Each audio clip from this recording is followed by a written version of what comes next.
mesma coisa, mas é o diabo é mentiroso. Não, o diabo é mentiroso, é verdade. Mas entenda, ele sabe de alguns eventos que acontecerão, ele sabe que alguns eventos ocorrerão.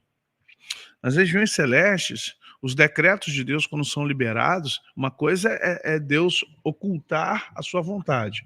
Outra coisa é quando Deus decreta algo, esse decreto ele tem que ser como a lei na terra. Esse decreto ele tem que ser proclamado, esse decreto ele tem que ser divulgado, esse decreto ele precisa ser no mundo espiritual, ele precisa ser, como é que a gente fala? No casamento tem as proclamas, né? Ele precisa, na justiça que tem um diário oficial. Então, quando há um decreto sobre a terra, sobre alguém, tem que ir para o diário oficial. Isso aí. Então você tem que entender que quando algo acontece, o decreto é liberado. Se é liberado, todo mundo espiritual sabe, até o diabo. E o que o diabo faz? Ele usa justamente os videntes,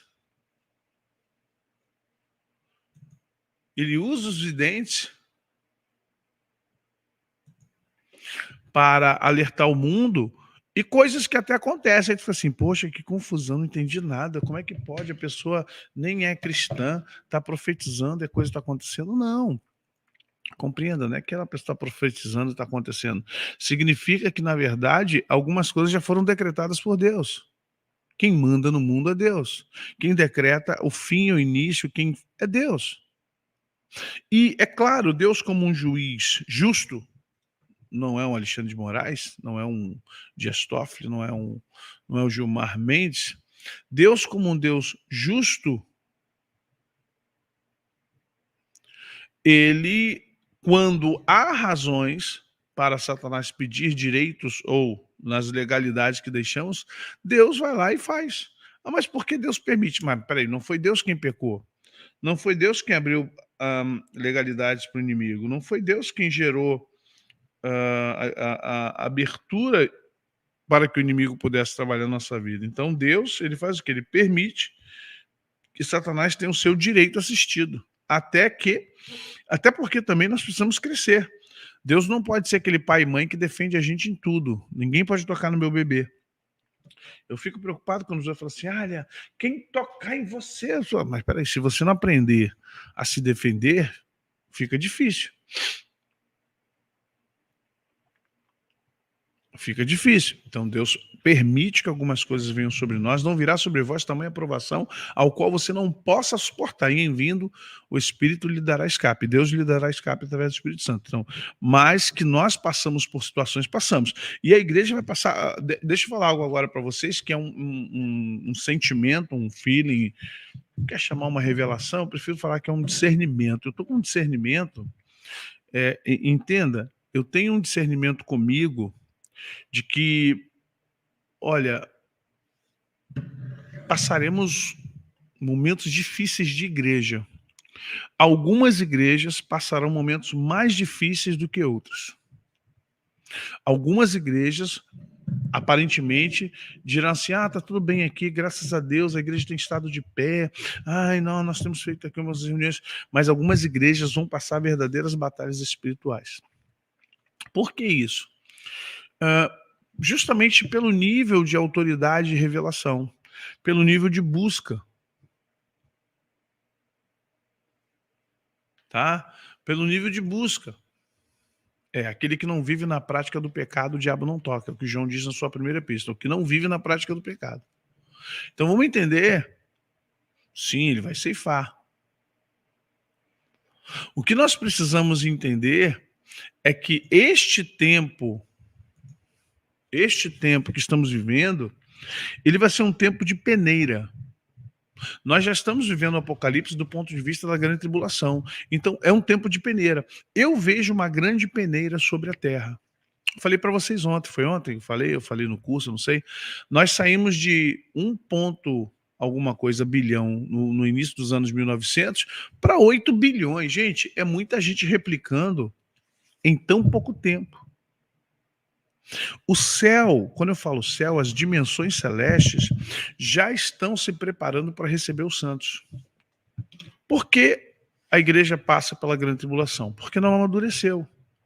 Porque assim como Israel ficou 40 anos no deserto, assim como Cristo foi levado para o deserto, assim como Elias passou pelo deserto, assim como Daniel foi para a cova dos leões, Jó passou sua prova, assim como grandes mulheres e homens de Deus passou momentos, é um momento que é de crescimento, de evolução.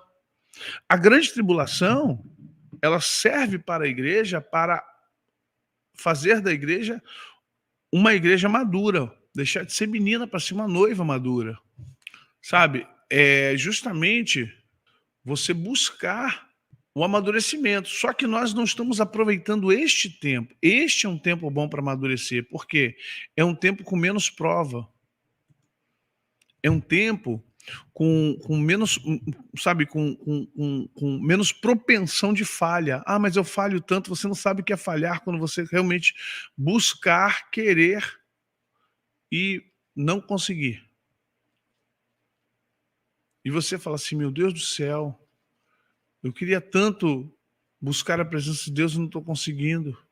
Você precisa compreender o quanto Deus está nos oportunizando este tempo de graça para que a gente possa crescer. E nós estamos nos perdendo. Na verdade, o Apocalipse já começou e nós ainda estamos aguardando, porque o Apocalipse no sentido não do final, mas o Apocalipse no sentido da revelação.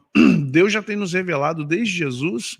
Hebreus já começa como? Tendo Deus outrora falado de muitos meios ou por muitas maneiras aos nossos pais pelos profetas e hoje manifestou através de seu Filho, que é o herdeiro de todas as coisas, criador de tudo que há. Então vamos começar a compreender.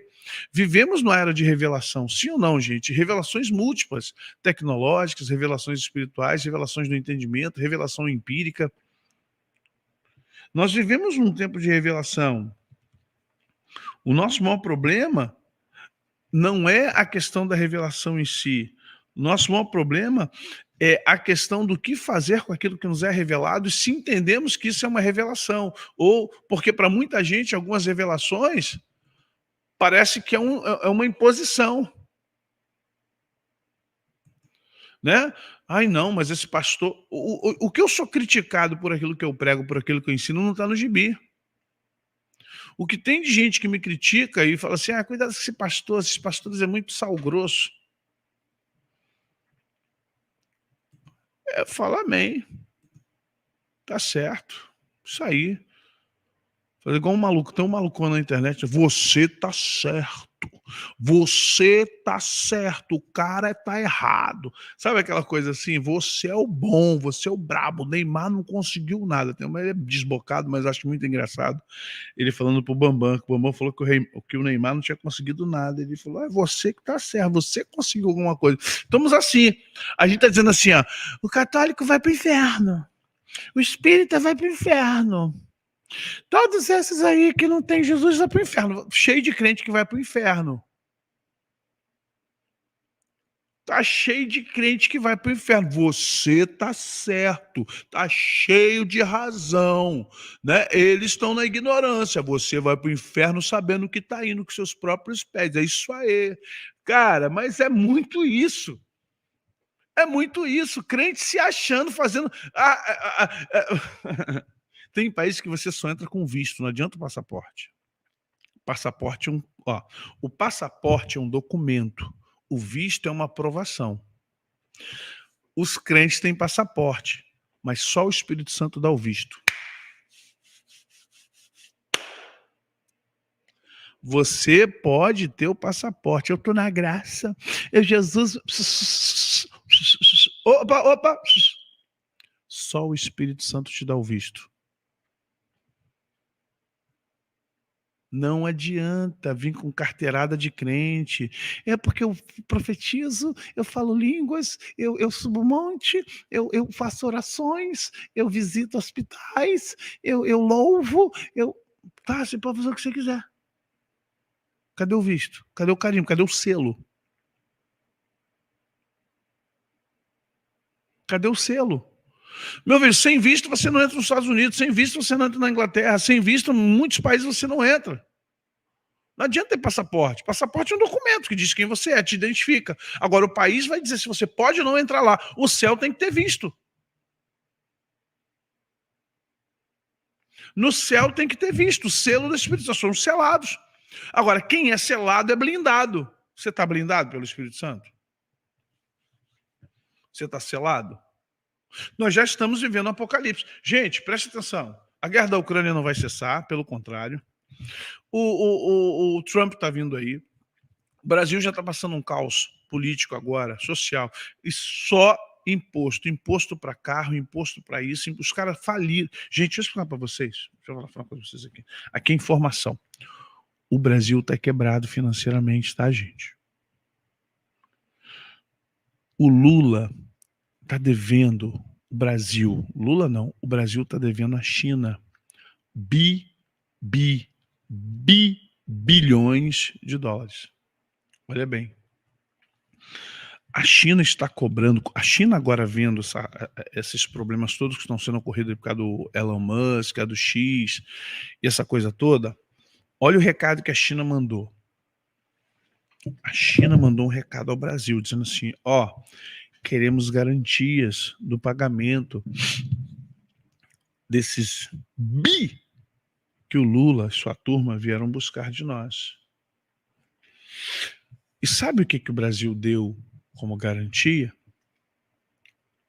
É por isso que você está vendo uma guerra do agronegócio aí, com o governo federal, com Lula, com o PT, porque o Brasil deu como garantia terras da União no Centro-Oeste e parte de reservas, né, de águas para a China.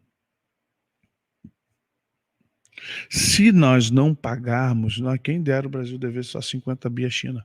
Se nós não pagarmos, que é em dólar, a China vai se apropriar como processo de exploração, porque ela tem um documento do governo, ela vai expropriar ou vai utilizar do nosso solo, da nossa água, dos nossos alimentos que eles precisam, enquanto o Brasil não pagar a sua dívida.